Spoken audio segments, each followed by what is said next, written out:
So, third lecture, we go to space curves, 3 dimension.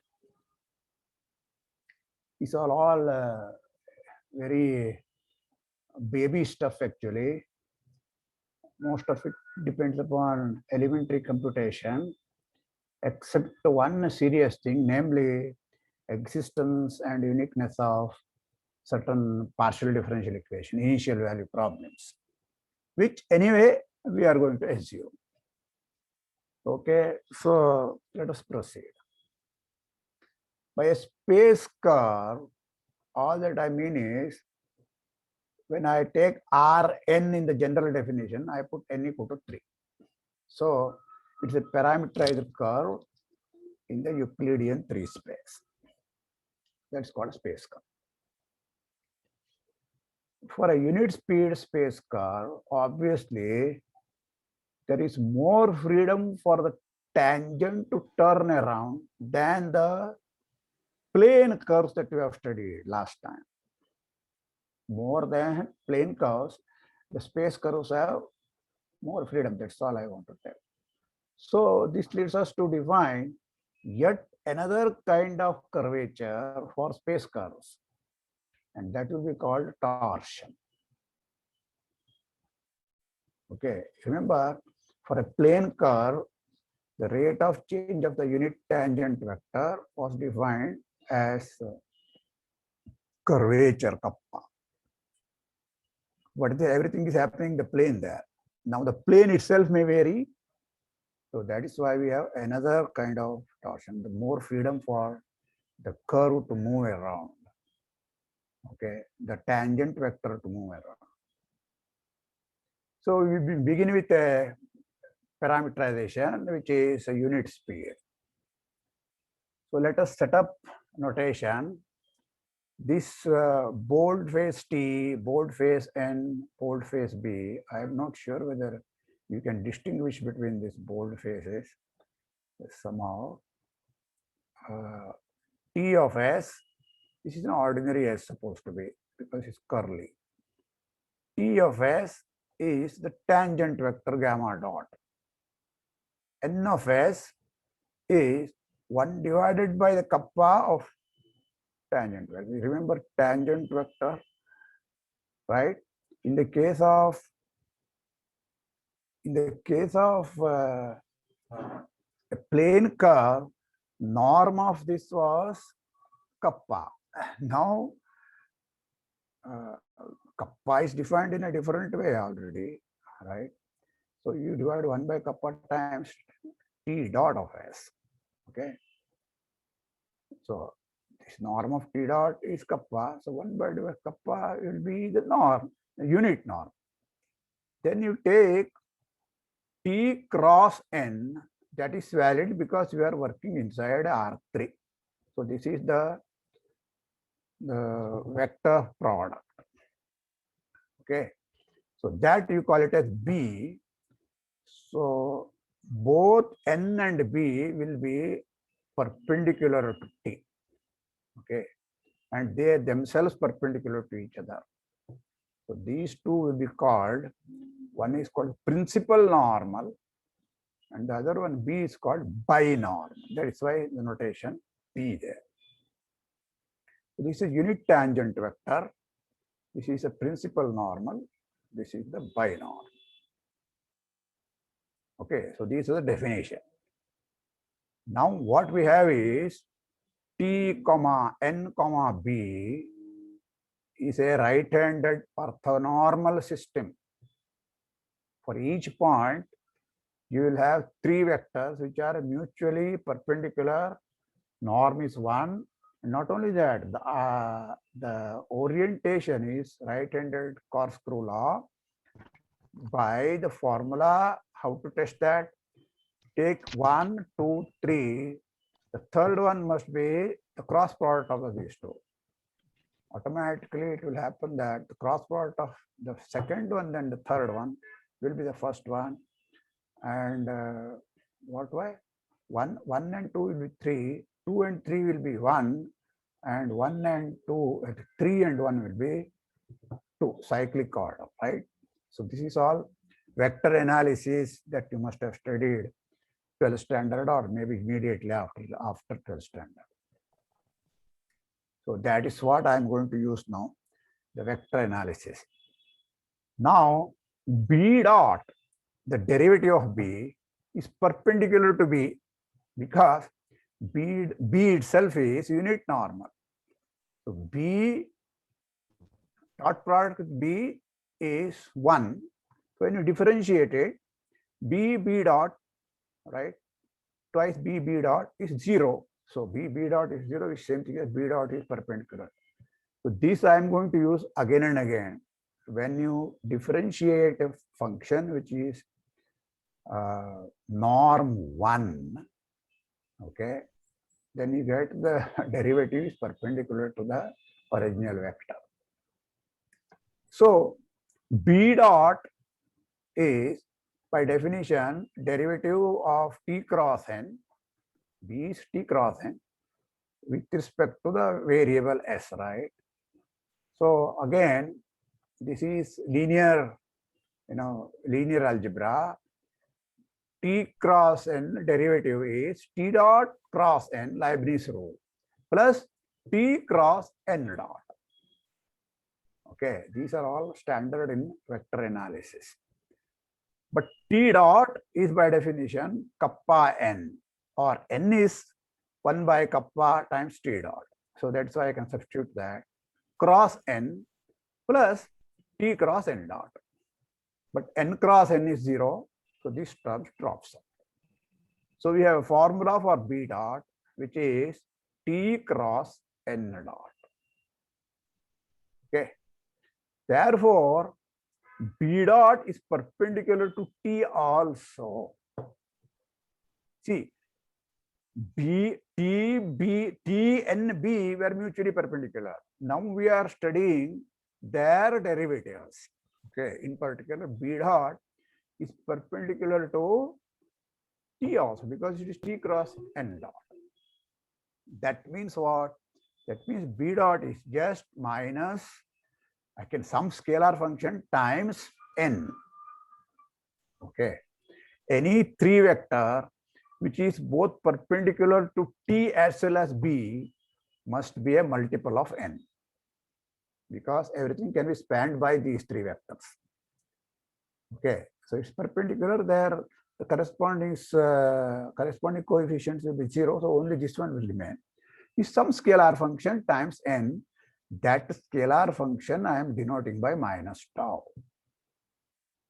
Okay, for a scalar function tau, I am putting a minus sign here. That is for normalizing.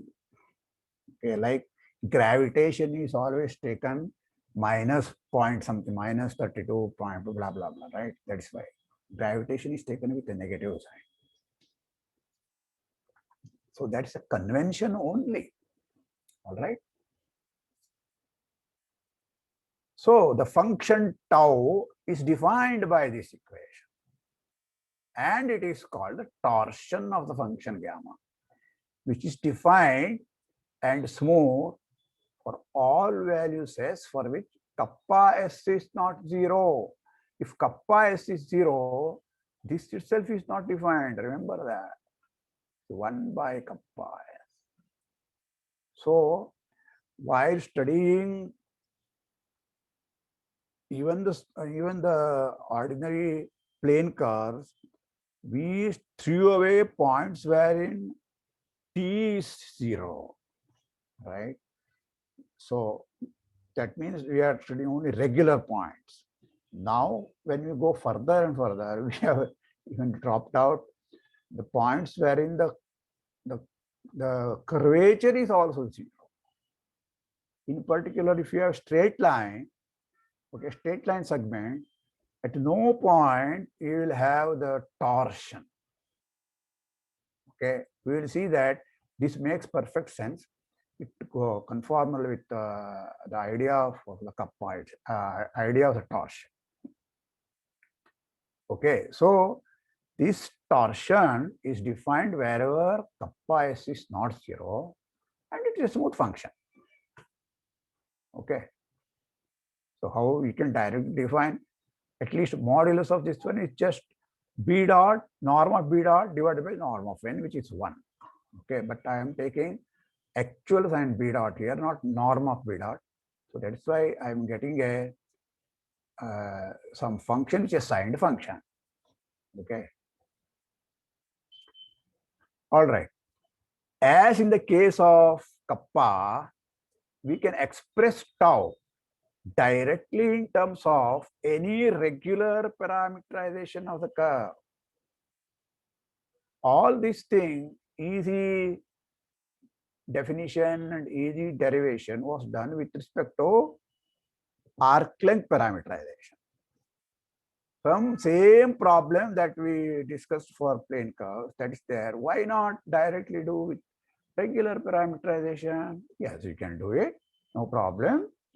Okay, there is a very pleasant surprise here actually.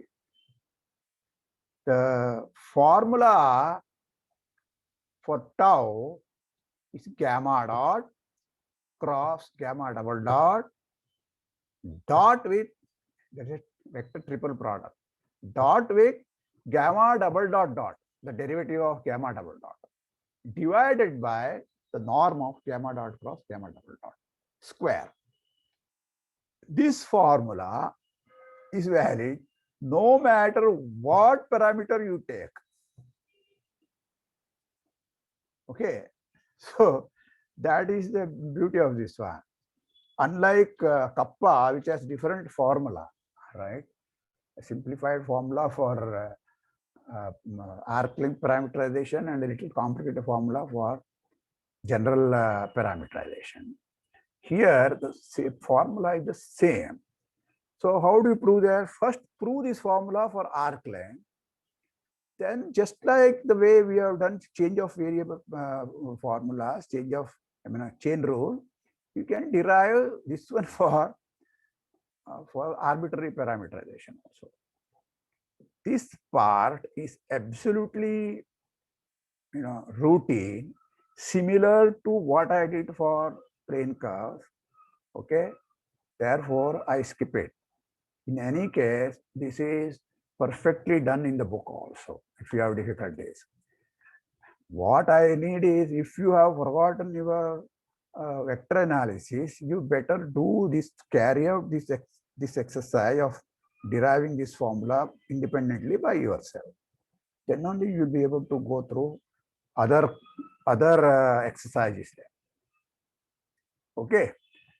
So let me tell you about some other beautiful things here. Namely,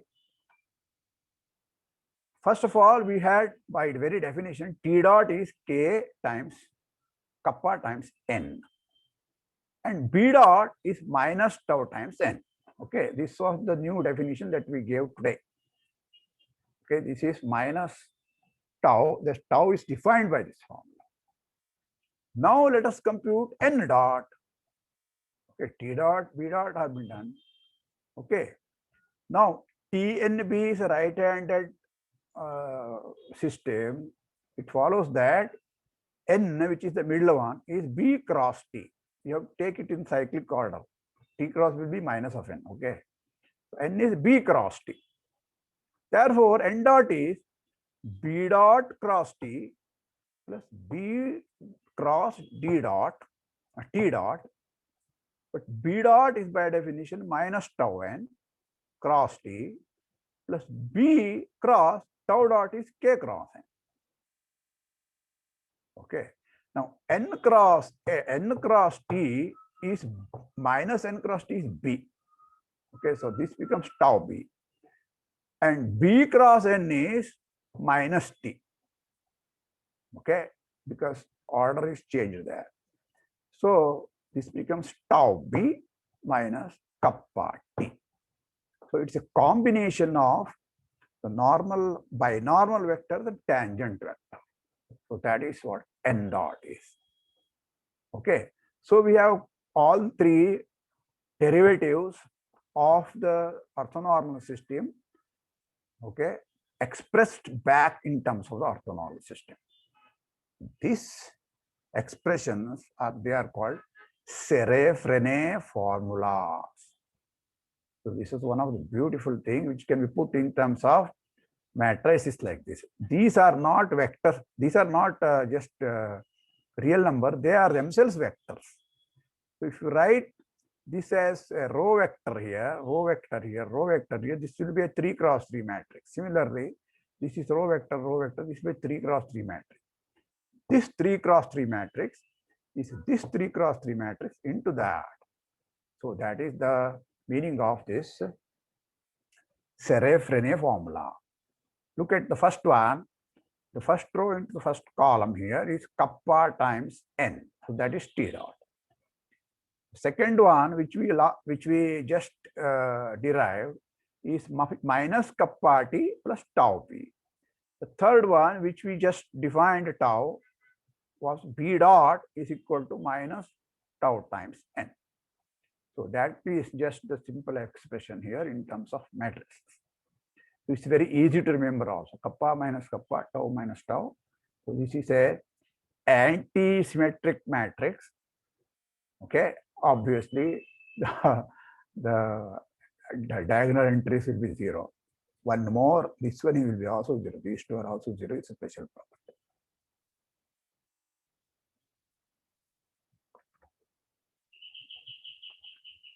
Okay, many simplistic properties of space curves can be derived by using this Serre-Frenet. What we are going to do is that the big theorem, existence and uniqueness of space curves. What is the meaning of that? Given kappa and tau, that also we are going to derive from this one itself. Okay. So first of all, one geometric meaning of the torsion we will give you now. Torsion should measure to some extent how much the curve is non-planar. Because for planar curve, this was not defined. Okay. So why it was not defined? It must have been 0. And that's precisely the meaning of this one. Namely, for a regular space curve with nowhere vanishing curvature, okay, the curve itself is contained in a plane. So it must be a plane curve. For plane curve, it is 0 is obvious. Because for a plane curve, the binormal will be always constant, will be always the same, the normal to the plane itself. Right? So when you take the derivative of that, that is 0. So the regular space curve with nowhere vanishing curvature is contained in a plane if and only if its torsion is identically 0. So one way we have seen, namely it's a plane, then the torsion is 0, is easy to see. You can see the other way around also, which just needs one more line. Okay, look at the Serre-Frenet formula, the last one. It follows that its tau is identically 0 if and only if the binormal B is a constant.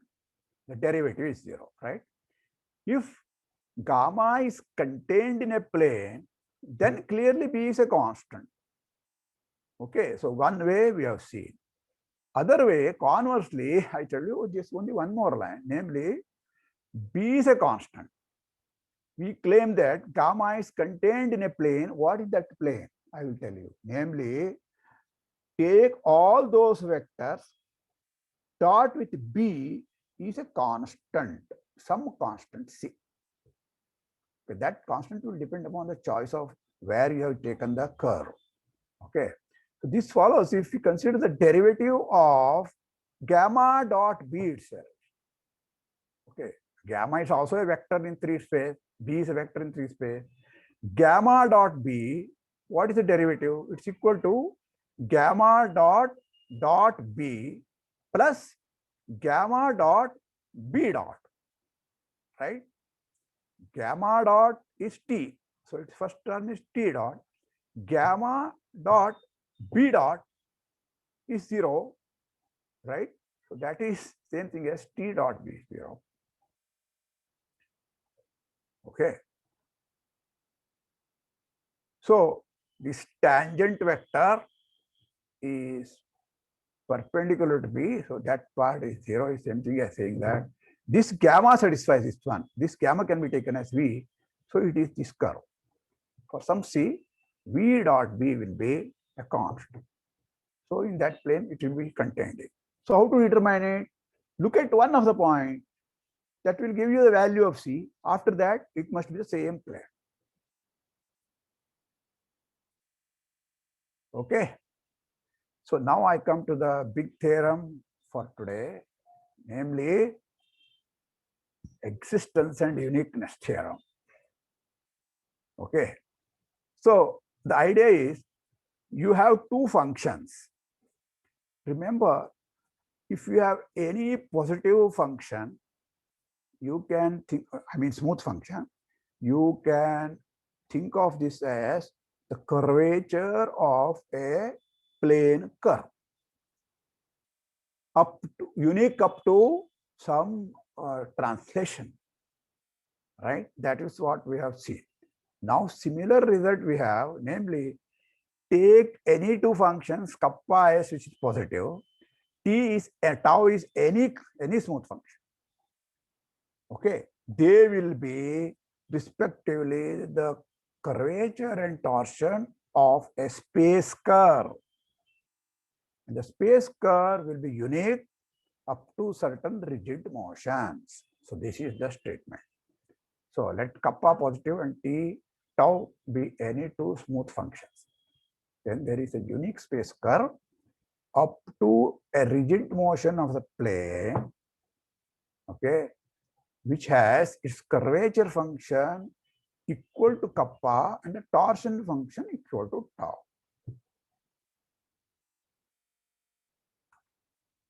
Okay.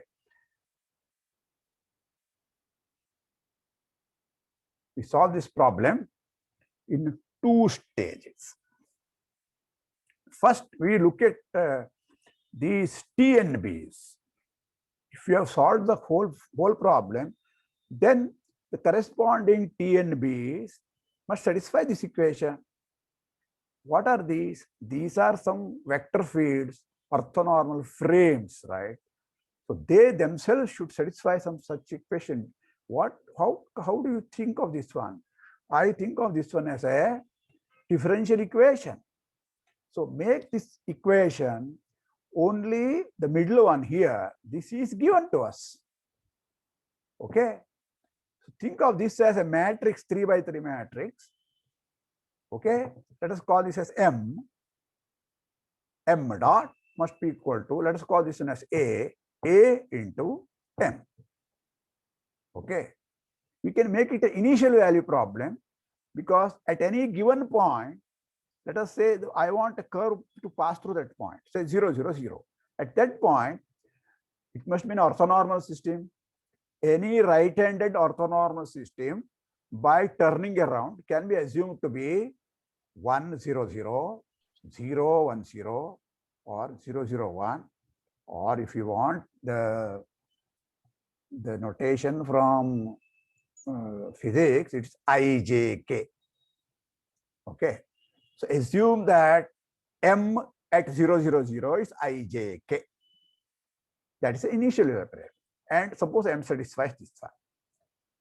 So that initial value problem has a solution in a small neighborhood of 0 minus epsilon plus epsilon. And it is unique. Okay. So the length of that interval will depend upon this kappa and tau. This is the data. That is the theory of ordinary differential equation here. Okay. It's not an exactly linear equation, but this has a solution. So that is what I am going to assume. Okay. So this is what the summary here. I repeat, this kappa tau is a Serre-Frenet 3 by 3 matrix. I am representing by A. T and B I am thinking it was a 3 cross 3 matrix now. I am denoting it by M. Okay. Then what we have is M dot is equal to A into M. M0 is I, the 3 cross 3 identity matrix. Okay. So this equation, whether 3 cross 3 or M, whatever it is differential equation tells you that even for n cross n matrices, there is a solution. 1 cross 1 you must have done at least in your first differential equation class. So since we want M to be orthogonal also, right? M dot must be identity. It's actually orthonormal. Huh? At least M dot must be identity, right? Upon differentiation, this gives you, if you have this equation, then when you differentiate, what we get is M dot transpose plus M dot M transpose is 0. Okay. Therefore, if you go back here, I can take this one on this side and write M dot into M transpose is equal to A. M0 is still identity. So right now I don't know all this, but I make a surmise. I would like to solve, instead of this equation, I would like to solve this equation along with saying that M must be orthogonal. Automatically, I will get this one. Okay. Because once I know that it's invertible, this equation I can put this M dot, M transpose on this side. That will be M.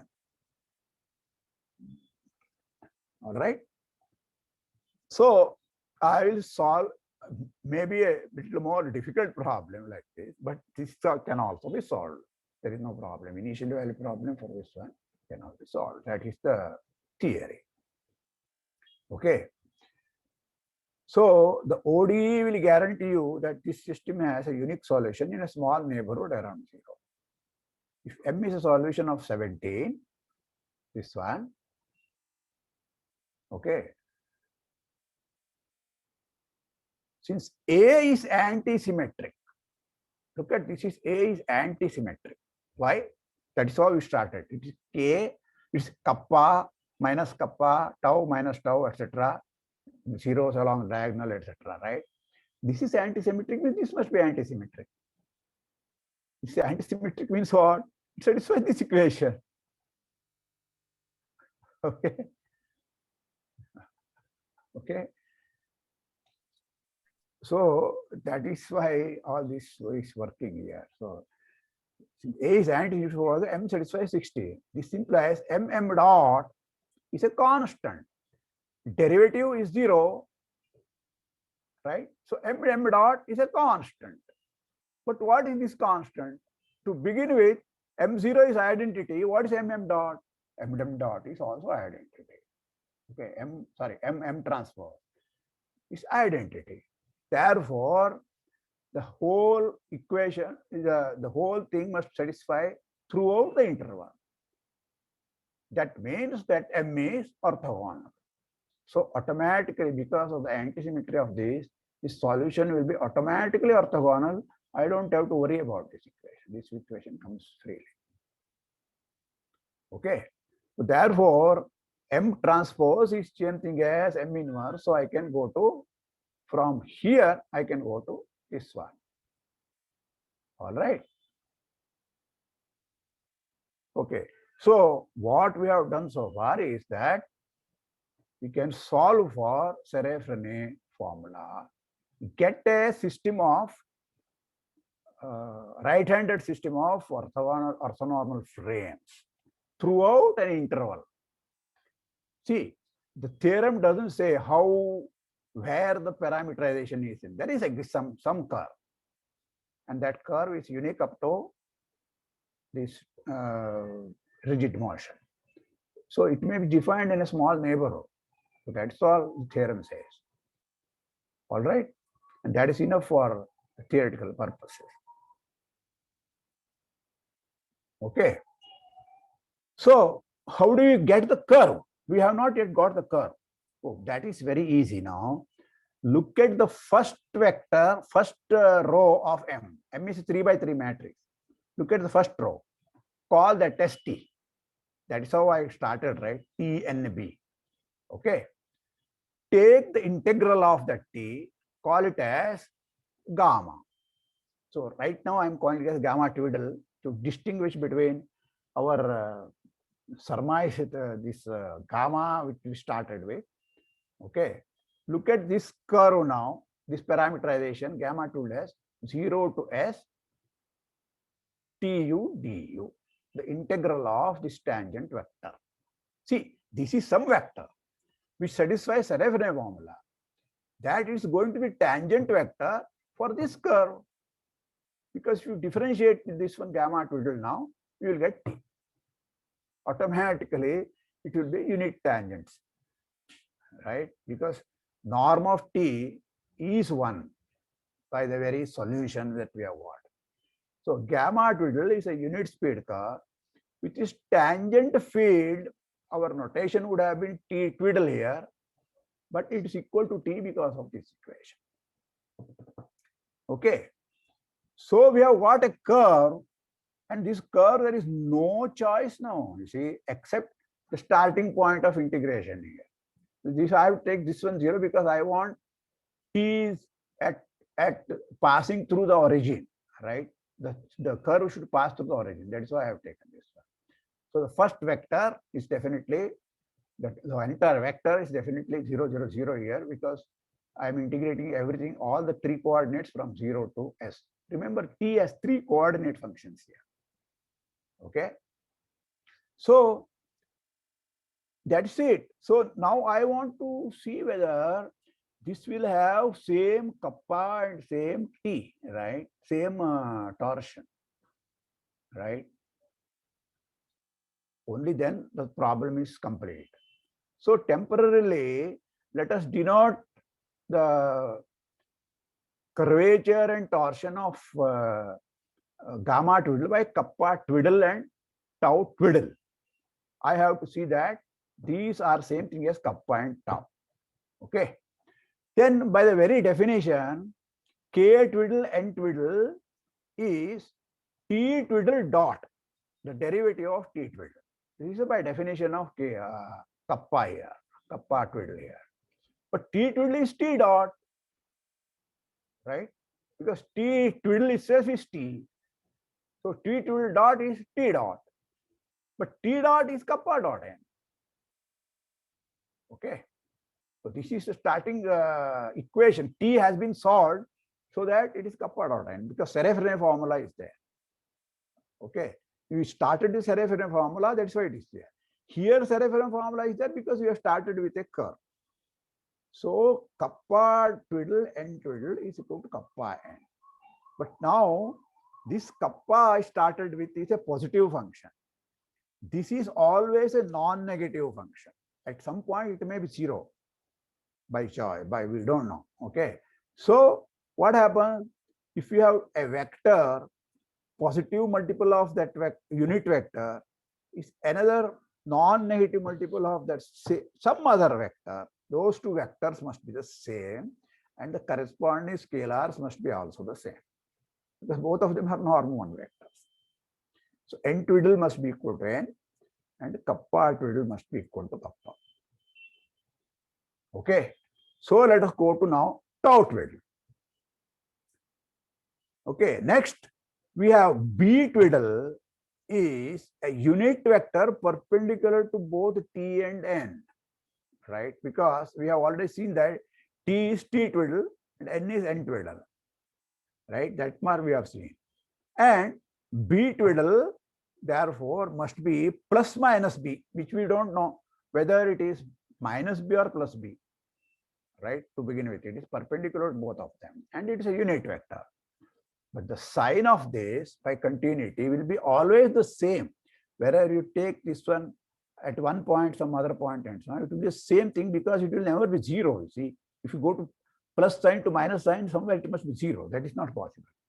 So it will be the same sign. Therefore, this sign can be determined by looking at one of the places where what is happening. At 0, you can see the value when S is 0. This B twiddle is by choice B. Okay, because the two curves are the same there at that point. Finally, the last Serre-Frenet formula will give you the tau twiddle must be tau, because tau twiddle is B dot tau. How tau is defined? You see, this minus tau twiddle dot B dot twiddle is equal to minus tau B. Once I have shown these two are equal, so that will mean that these two are equal. Okay. The only thing that remains now is the uniqueness part. Normally, in many of the existence and uniqueness theorems, I prefer to prove the uniqueness part first. Here, uniqueness part will be automatic here, more or less. At least first part here, it's automatically, it has to be like this one. The tangent vector is like this, and the starting point is fixed. Okay. So I have to only verify the uniqueness of the TNB system. What the differential equation says is, in a small neighborhood, it is unique.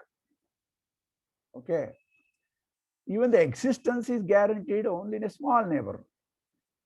So whatever, but suppose you have two different curves with TNB all over on a whole of J, on a whole of R, it could be parameterized. Then it is not very clear whether the ODE will give you that guarantee. Okay, that's not clear. I'm not very sure of that. Instead of getting into complicated argument, we will have a very neat and simple argument here. Namely, suppose we have gamma and capital gamma, two unit speed curves with the same curvature and torsion, kappa and tau respectively. Wherever the interval has been chosen to contain the point 0, 0. Sorry, 0. Okay, some interval. So let's call that J. For the entire J, we are going to show that all these gamma and gamma will be equal. Okay, by translation, we may assume that both of them are starting point is 0, 0, 0. So that is one part of the one ambiguity is removed. The starting point must be equal. After that, we have two right-handed systems, T and B for capital small gamma and capital T and B for capital gamma. Okay, as before, I have told you, one system can be converted into other system by just a rotation, right? So this time, you don't have, if both of them are, see, both of them are right-handed systems, then you can only use SO3, right? If one of them is a left-handed and so on, then you may have to put a reflection also. Okay, in any case, what you are using is a rigid motion. A rigid motion will consist of reflections also. Okay, so by a rotation and a reflection, if necessary, we may assume that T0 and 0, the first two vectors, are capital T0 and 0 in that order. Okay, this is ordered pair. Once you assume this one, the third one will automatically follow, because by very definition here, B is T cross N, capital B is capital T cross N. Okay, but to assume this, you may have to use reflection. Okay, so now consider scalar function. This is the beautiful thing here. So this is there in the book also, by the way. Alpha S This is the dot product of these three orthonormal system of one from this system, another from the corresponding. T dot capital T, N dot capital N, B dot capital B. These are all scalar functions now. Take the sum. Okay. What is this? Look at any one of them. This is a unit normal. This is a unit vector. This is also a unit vector. Therefore, the dot product is always a number between 0 and 1. Do you know this one? Dot product of two unit vectors represents cos theta, where theta is the angle between them. Right? Therefore, cos of something can take values between only -1 to +1. Okay, so all that I want is, sorry, I want always need not be positive, so less than or equal to 1. Okay, between -1 and +1. Right? This is also less than or equal to 1. This is also less than or equal to 1 for the same reason. The sum is alpha s is always less than or equal to 3. Right? Suppose this is equal to 3. Then what happens? Then you see there is a bound from -1. It cannot be too small and so on. Right? If it is equal to 3, nothing can fall down. So all of them must be equal to 1, 1, 1. This is the maximum values have to be attained. If something is smaller, the other thing must be bigger than 1. So that is not possible. So all of them will be equal to 1, all the three of them, if alpha s is 3. Okay. When is the dot product equal to 1 between two normal vectors, between two unit vectors? If and only if they coincide. Right? So equality, this is equal to 3 if and only if T equal to capital T, N equal to capital N, B equal to capital B. Okay. Now look at S equal to 0. There we have chosen them to be equal. Therefore, alpha 0 is equal to 3. Alpha is a smooth function defined on an interval. At one point, it takes 3 value. What you should do to show that everywhere it takes 3? What you should do? Show that the derivative is 0. Right? So finally, what we want to show is the derivative of this scalar function is 0.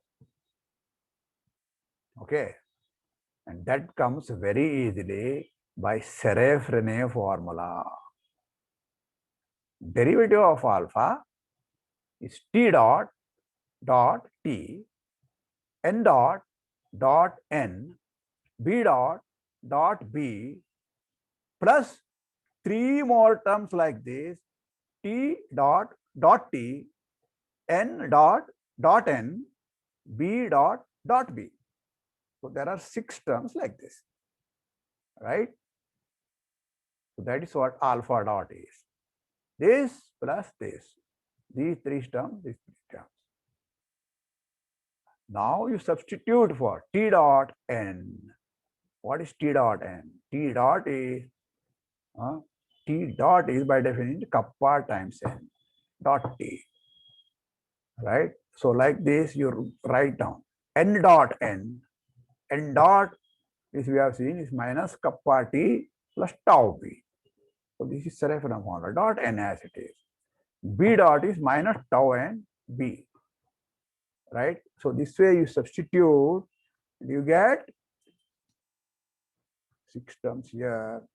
Kappa times N dot T minus kappa times N dot T. Kappa T dot N with a negative sign, kappa T dot N.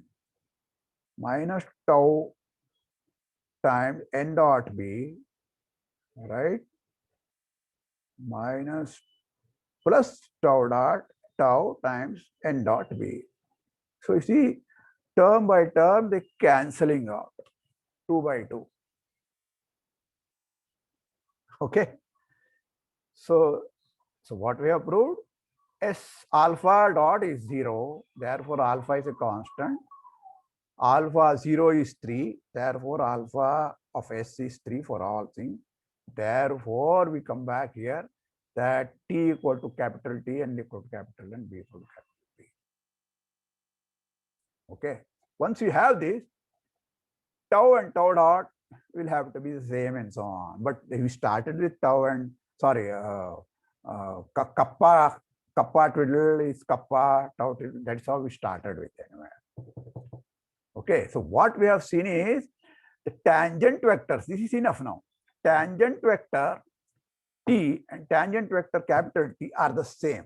Therefore, gammas, corresponding gamma are got by integration. So the formula for gamma is the same thing as formula for capital gamma. So that proves the uniqueness completely. Okay, so this is the formula. Gamma T is 0 to T, T S dt. But this little t is same thing capital C, but this gives you capital gamma. Okay. Now here is a comment. Generalize the result in this section to the curves in Rn. For R equal, when n equal to 4, this has a lot of interest for physicists. So it is not just for fun. Okay. One of the handicaps will be now you cannot use cross product. So there are variations of that. That is what you have to do. Anyway, think about this. These are not completely what you want to say is an open problem or anything, because there are already people who have done a lot of work on this one. Not too much. That's why browse through the internet. You may still have plenty of chance to do here work. Okay, interesting work.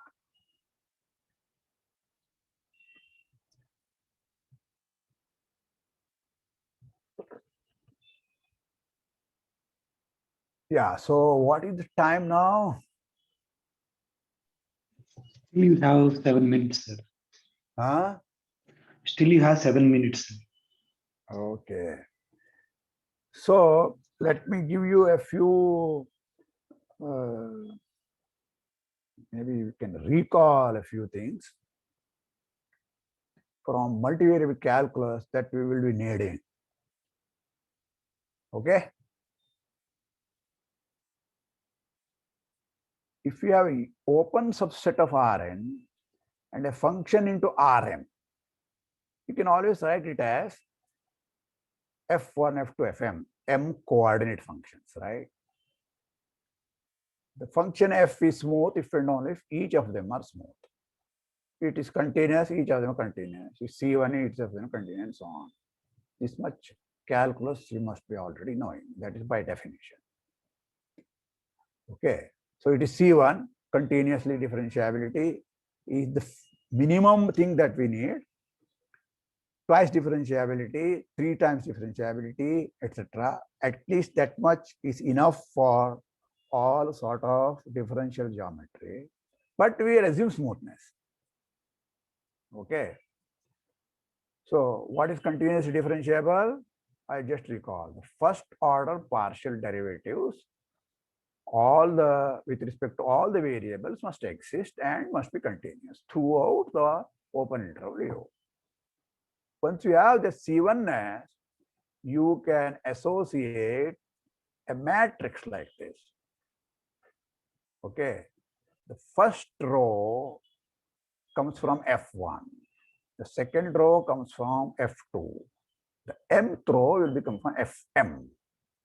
So this is actually the the correct way of writing a vector, namely column vector, this notation is the wrong notation.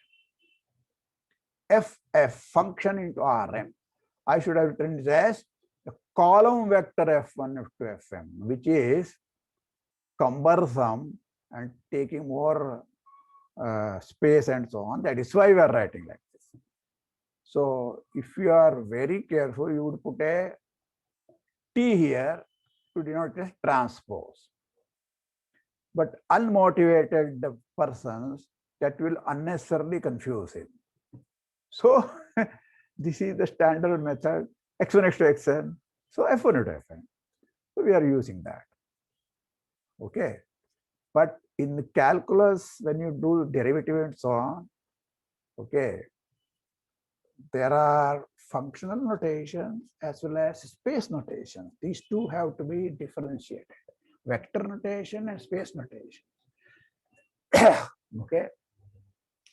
So you have to remember this, how to write down this. This is called a Jacobian matrix. Some people write it as J.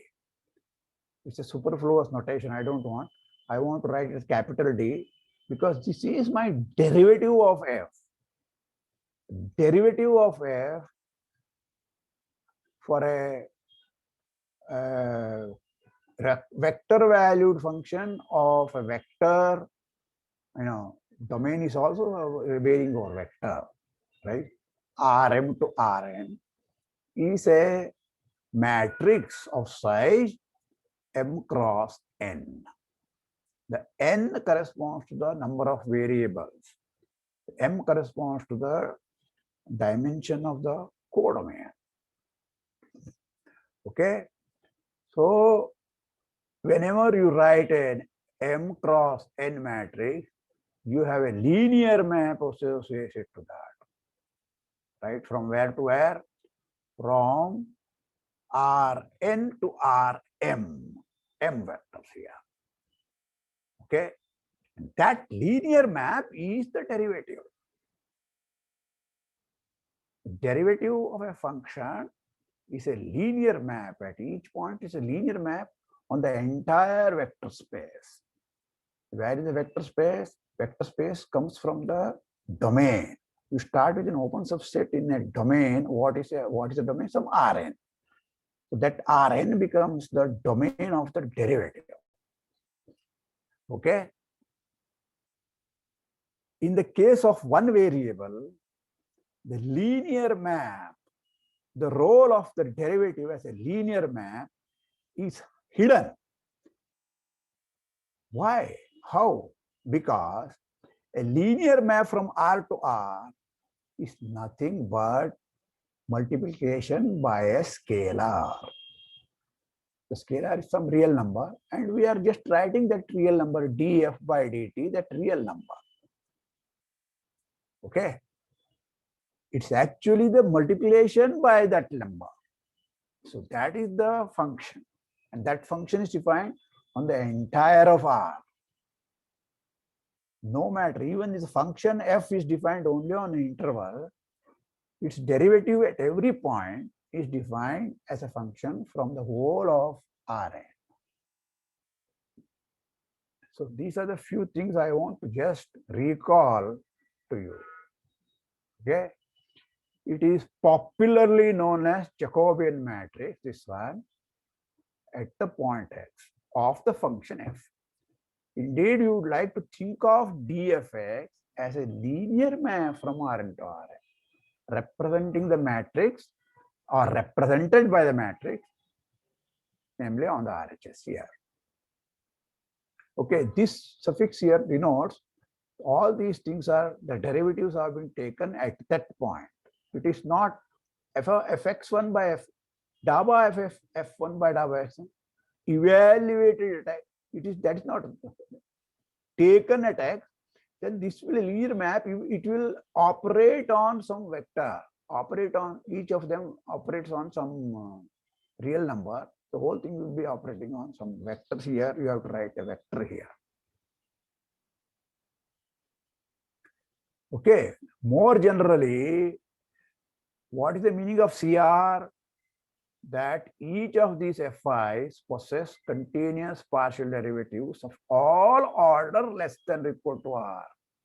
Okay, repeated partial derivatives. Once you have taken partial derivative with respect to this one and this is smooth, this function can be again taken partial derivative of this one with respect to all the other variables. Again, that function can be taken all the so on and so forth till you have Rth order partial derivatives. All of them should exist and should be continuous. That is the meaning of CR functions. If R is infinity, that means what? For every order, you must be able to differentiate and take they are continuous automatically. That means that it is C infinity. Okay, so word smooth is used for C infinity. Now I want to recall another definition. Take two open subsets Rn and Rm. Take a map F from U to V. Okay. We will call such a function a diffeomorphism if it is a bijection and both F and F inverse are continuously differentiable once only. Just once is enough. Okay. If original functions are smooth, then of course there will be more property. That's all. But this diffeomorphism word can be used once you have just once differentiability. Okay. Both F and F inverse must be continuously differentiable. Clearly, F inverse will be also a diffeomorphism. Okay, because this definition is symmetry. Not only that, composite, automatically composite of two diffeomorphisms will be diffeomorphism. Right? So all these things are easy consequences once you know chain rule is valid in general, namely functions from Rn to Rm, for the derivatives of functions from Rn to Rm. Okay. So this another terminology which is used. Given a diffeomorphism, we also refer to it as change of coordinates of U by treating the coordinate functions of F as the new coordinates for U. At least for linear change, you have been used to this one in your vector, linear algebra. We don't need all the time only linear maps. We will need them, but we don't want to stick to just linear maps. Okay. So for example, x going to x comma x plus x going to x comma y plus x square. This is a diffeomorphism from R2 to R2. Okay, it's not a linear map. X comma y going to first coordinate is x, second coordinate is y plus x square. What is its inverse? X comma y going to x comma y minus x square. That's all. Both of them are smooth, and one is the inverse of the other. Okay, so you can choose this as coordinates for your R2, coordinate functions. So that is the meaning of a diffeomorphism or a change of coordinates. So this is smooth change of coordinates. Okay. Yeah. Hello. Yes, sir. At that time, you want to? Yeah, please. Yeah, continue, sir. Time is up. Let me just a few remarks here. That's all. Huh?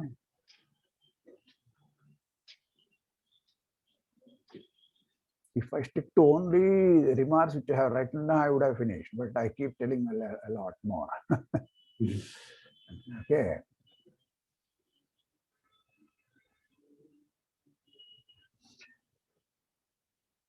Yeah. So diffeomorphisms are defined. U and V are open sets, U to V is a diffeomorphism. By the chain rule, dfx from Rn to Rm will be an isomorphism. Okay, because F composite G is identity. When you take the derivative, dfx into an composite dg at the corresponding points, of course, will be the derivative of the identity map, which is identity. Okay. Therefore, dfx is invertible. It's an isomorphism. But linear algebra tells you that n must be equal to m, right? So this is a mild surprise. What does it say? It says a very profound thing, namely, you start with the open subsets, of course, non-empty open subsets. It's what I haven't written here. Non-empty is necessary. Non-empty open subsets, one inside Rn, another inside Rm. If they are homeomorphic, if they are diffeomorphic, then n must be equal to m. Okay. See, diffeomorphism is some concept from somewhere. Suddenly, the linear algebra tells you that n must be equal to m. Right? So this is how the calculus, calculus, what is it doing? Arbitrary functions determined for values, properties of arbitrary function determined by the linear functions associated to them. dfx is a linear function approximating f in a small neighborhood of, it's a linear map. What happens to linear map is reflected in what happens to f. Okay, so this is the general theme. Okay, especially in the so-called differential topology. A part of it will be used in differential geometry also, in algebraic geometry also, in algebraic topology also, and so on. Okay, in all sort of topologies. So this theorem is known as invariance of domain. Invariance of domain, this was the term coined by Brouwer, proved the theorem was also proved by Brouwer in the case of just homeomorphism, U and V, no derivative, and that is a big theorem. Okay, even now things are not all that easy to prove. This theorem is not all that. If you review homeomorphism, if you replace by diffeomorphism, then we have proved it just now. Okay, so whenever you have derivatives, things become much easier. That is the whole idea. Okay, this theorem itself you will study in AFS 3 in algebraic topology. Okay, so I want to tell you, I have already told you this one. A smooth function which is 1, need not be a diffeomorphism, right? X to X, X going to, sorry, R to R, X going to X cube. This is a 1 mapping, 1 on 2 also. Its inverse is not differentiable. So, just want to tell you that there is a difference between differentiability, homeomorphisms and diffeomorphisms. All right. There are many examples of diffeomorphisms. You should not be afraid of them. Typically, all linear isomorphisms are diffeomorphisms because they are differentiable. Inverse is also linear, so they are differentiable. Translations, adding, so they are called affine linear. Add and take a linear map, that's called affine transformation. A diffeomorphism restricted to an open subset will be also diffeomorphism.